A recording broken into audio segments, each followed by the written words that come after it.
कहते हैं विश्वास हो तो क्या कुछ मुमकिन नहीं है। अगर ये विश्वास गॉड पे किया जाए फिर तो हर नामुमकिन चीज़ भी मुमकिन हो जाती है। जी हाँ दोस्तों, यह कहानी है विश्वास की। यह कहानी है लैंचो की, एक छोटे किसान की जो ईश्वर में बहुत ही विश्वास करता था। वो अपने खेत में खेती कर रहा होता है और उसे पूरी उम्मीद होती है कि बहुत ही अच्छी बारिश होगी, बहुत अच्छी फसल कटेगी और उसे खूब ज़्यादा प्रॉफिट होगा। इसी उम्मीद के साथ वो अपने खेत में खेती कर रहा होता है, बहुत ही ज़्यादा हार्ड वर्क करता है और अपने परिवार से भी कह रहा होता है कि इस बार बहुत अच्छी बारिश होगी, बहुत अच्छी फसल होगी। वो अपने खेत के चारों तरफ घूम-घूम के खेतों को देख के इतना खुश होता है कि वो हमेशा अपने फसल की तारीफ़ किया करता है और वो बोलता है अपनी वाइफ़ से कि हमारा इस बार बहुत ही अच्छा मुनाफ़ा होगा। और ऐसा होता भी है, बहुत अच्छी बारिश होती है। और जब बारिश हो रही होती है, बारिश को देखते ही लैंचो खुशी से अपने परिवार से कहता है, देखो देखो बारिश हो रही है और ये जो बूंदें हैं ना, ये पानी की बूंदें नहीं है।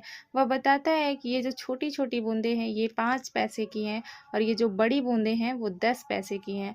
और इस तरह वह खुशी में जश्न मना रहा होता है।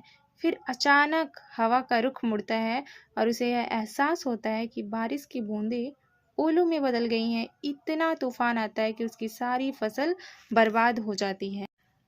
उसका पूरा खेत ऐसा लगने लगता है मानो नमक से घिर गया हो।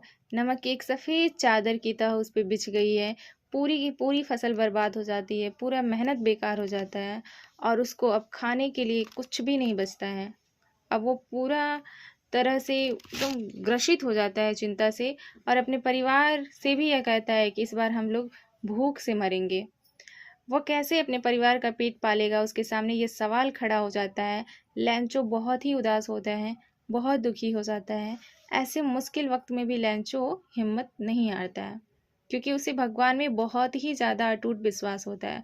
वह पूरी रात इसी चिंता में होता है कि कैसे गॉड से मदद मांगी जाए और काफ़ी सोचने के बाद इस निष्कर्ष पे पहुंचता है कि क्यों ना गॉड को एक लेटर लिखा जाए, क्योंकि वो इतना तो पढ़ा लिखा होता है कि लेटर लिख वह पढ़ सके।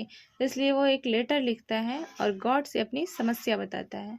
वो उस लेटर में लिखता है कि गॉड, मेरी फसल बर्बाद हो गई है, मेरे पास पैसे नहीं है दोबारा बीज बोने के लिए और मुझे इस टाइम 100 पीसोज की ज़रूरत है।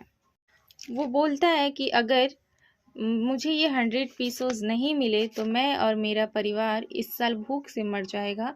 हम पूरी तरह से बर्बाद हो गए हैं। वह भगवान से कहता है कि आप मुझे 100 पीसोज दे दीजिए। लेटर लिखने के बाद वो पोस्ट ऑफिस जाता है, मेल बॉक्स में जाकर उसे सबमिट कर देता है।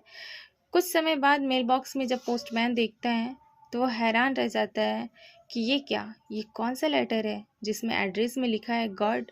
वो बहुत ही ज़्यादा हैरान होता है।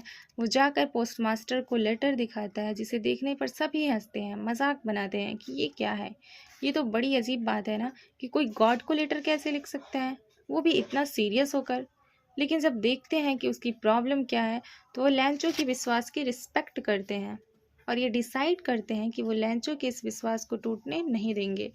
पोस्टमैन खुद अपनी सैलरी का एक पार्ट निकालता है और अपने सभी कर्मचारियों से मिलकर पैसे इकट्ठा करता है चैरिटी के रूप में, जिससे लैंचो की मदद कर सके। वह चाहता था कि लैंचो की ये जो मासूमियत है, उसका जो विश्वास है, वह डगमगाए नहीं। ऐसा करने पर वह केवल 70 पीसोज ही इकट्ठा कर पाता है और उन 70 पीसोज से ही लैंचो की मदद करता है।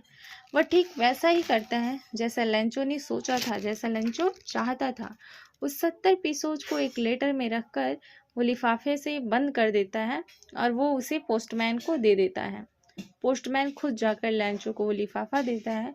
लिफाफा देखकर लैंचो थोड़ा सा भी सरप्राइज नहीं होता है। ऐसा लगता है कि वो गॉड से मिला हो, उसे कितने पहले से जाना समझा हो। और लैंचो जब उस लेटर को खोल के देखता है तो उसे सिर्फ 70 पीसोज ही मिलते हैं। यह देखकर वह थोड़ा डिसअपॉइंटेड हो जाता है और गुस्सा भी होता है।